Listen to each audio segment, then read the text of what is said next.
Hello student, आज आपका पहला वीडियो में प्रश्नावली 1.1। ठीक है, आज आपका प्रश्नावली स्टार्ट करते हैं। जो आपको मैंने इससे पहले इंट्रोडक्शन दिया था, आपको जानकारी पूरा दिया था इक्वली विभाजन के बारे में, तो आपको उसी पे आज आपको प्रश्न हम बताने जा रहे हैं। पहला प्रश्न पहले एक्सरसाइज का, पहला प्रश्नावली का। ठीक है, 1.1 का पहला क्वेश्चन देखिए ध्यान से। निम्नलिखित संख्याओं का HCF ज्ञात करने के लिए इक्विलिट विभाजन एल्गोरिथम का प्रयोग कीजिए। अभी हमने जब आपको सूत्र का पूरी तरह से अच्छा जानकारी जो दिया था, आपको हमने उसमें बताया था कि किसी भी प्रश्न में ये वर्ड दिखाई दे, इक्विलिट विभाजन एल्गोरिथम या इक्विलिट विभाजन प्रमेयिका, कहीं पर भी आपको दिखाई दे तो आप एक ही सूत्र, एक ही फार्मूला आपको पता है, वो होता है हिंदी में भाज्य बराबर भाजक गुणे भागफल प्लस शेषफल।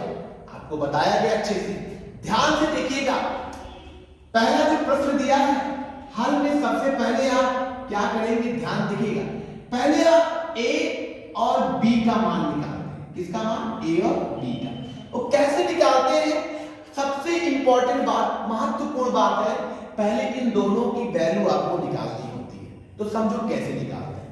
देखिए, जो ए का मान होता है वो सबसे बड़ा होता है। जो भी दो मान दिए रहेंगे उसमें जो भी सबसे बड़ा होगा तो उसको हम ए मानेंगे। क्या मानेंगे? ए। तो आपने ए माना 225, सबसे बड़ा 225 से 135 है।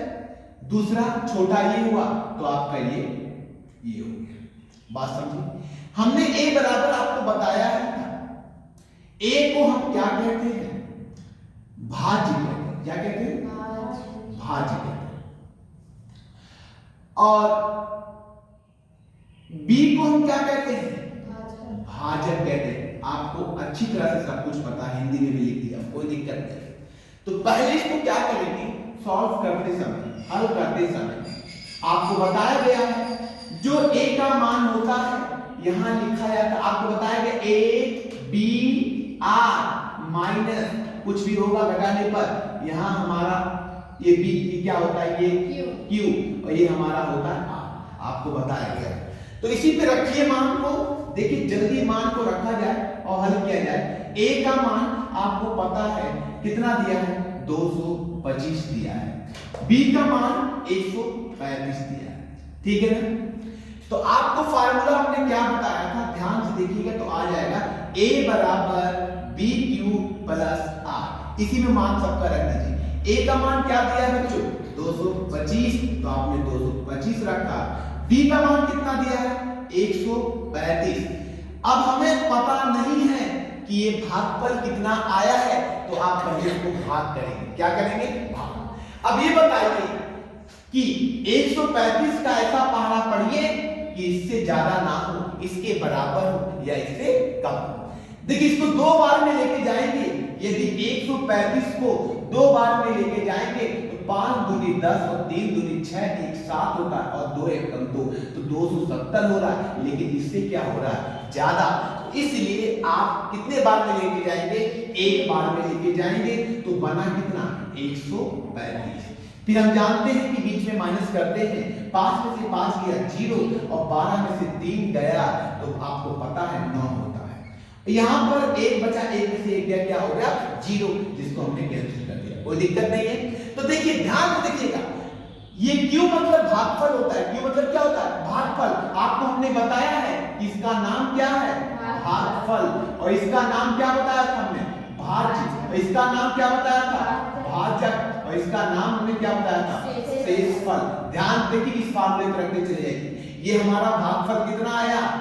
1, जिसको क्यू कहते हैं। क्यू की जगह पे 1 लिख दो, प्लस आर का मतलब क्या बताया गया? शेषफल। तो शेषफल कितना निकला बच्चों? 90। तो आपने कर दिया 90। इतना आपको अच्छी तरह से समझ आया होगा। फिर इसमें देखिए अब इन दोनों में कौन सा बड़ा है उसको देखेंगे। इन दोनों में सबसे बड़ा कौन सा है इसमें देखा जाएगा। बताइए 135 बड़ा है कि 90? तो आपने बोला कि 135 बड़ा, तो बड़ा वाले को ए, मैंने क्या बताया था, बड़े वाले को क्या मानते हैं ए, तो ए मतलब यही तो हुआ, तो बराबर कर दिया। छोटा कौन सा हो गया बी, तो बी का मान कितना हो गया 90। अब इसमें भी हमको भाग करना है, क्या करना है भाग। ध्यान देखो अब इसको ऐसे भाग करते हैं, समझ आया। ये कितना नंबर है 135, आपने यहाँ 135 रख दिया, ठीक है। अब आपको 90 का ऐसा पहाड़ा पढ़ना है जो 135 से कम और या 135 के बराबर लेकिन 135 से अधिक नहीं होना चाहिए। तो मैं बता रहा हूं 90 का 2 से गुणा करो, 9 दूनी 9 0 हो गया और 9 दूनी 18, तो 180 हो रहा है। तो जिसका मतलब 180 से क्या है ज्यादा, तो कितने बार जाएगा एक बार में। फिर हमने एक लिखा, फिर यहाँ पर हमने 90 उतार दिया और घटा दिया, 5 में से 0 गया 5, 3 में से 9 जाएगा नहीं, तो इसमें से एक हासिल देंगे तो 13 हो जाएगा और 13 में से 9 गया। आपको सभी को पता है कि 4 होता है। कितना होता है 4।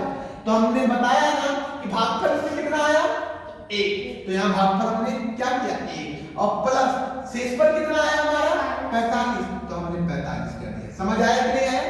इसी तरह फिर दोनों में देखेंगे बड़ा कौन सा है 90, तो 90 किसका मान होता है a का मान होता है बराबर b का मान कितना हो गया 45 गुणे। अब बताइए 45 का ऐसा भाग करिए कि जिसमें 90 आ जाए। तो हमको बताया गया फिर से उसी तरह कंडीशन करते चले जाएंगे। बोलिए फिर यहाँ कौन सा नंबर बचा 90। अब 45 का ऐसा पहाड़ा पढ़िए जिसमें 90 आ जाए। तो 45 दूना कितना होता है, मान लो कि 10 4 दूनी 8 9, कितना आ गया बच्चों 90 और जब 90 ये आपका हो गया। तो बताइए भागफल कितना आया हमारा 2 और प्लस शेषफल कितना आया 0। देखिए जब तक इस सूत्र का प्रयोग करेंगे, जब तक भाग देंगे, जब तक उसका शेषफल कितना हो जाए 0। जब तक 0 नहीं होता है तब तक आप चलते रहिए, भाग करते रहिए, हल होता रहेगा, समझे। और जब तक 0 नहीं आता है तब तक आपका उत्तर नहीं आएगा। तो बात समझिए पूरी तरह से कट गया कि नहीं कट गया। तो कितने बार में कटा 45, कितने बार में कटा 45 से तो भाग किए थे, तो यही हमारा क्या निकल गया एचसीएफ। क्या निकल गया एचसीएफ। तो आप लिखेंगे एचसीएफ ब्रैकेट में किस किस नंबर का एचसीएफ लिख लें 135 225 बराबर उत्तर में कितना आ गया 45। यही आपका क्या निकला उत्तर। आपको दिमाग में ये बैठाना है जब तक 0 शेषफल नहीं आता है तब तक आप भाग देते रहिएगा, ठीक है। जब तक 0 नहीं आता है तब तक आप भाग देते रहिएगा और जब शेषफल 0 आ गया तो जिससे भाग किए थे वही आपका क्या निकलता है उत्तर। यही आपका क्या निकलता है उत्तर। तो मुझे लगता है कि ये क्वेश्चन आपको अच्छी तरह समझ आ गया। यदि आपको अच्छा लगे तो हमारे कमेंट बॉक्स पर कमेंट जरूर करिएगा। Student thank you so much. आगे चलते हैं, बाय स्टूडेंट। अब आपको अगला वीडियो लाएंगे हम।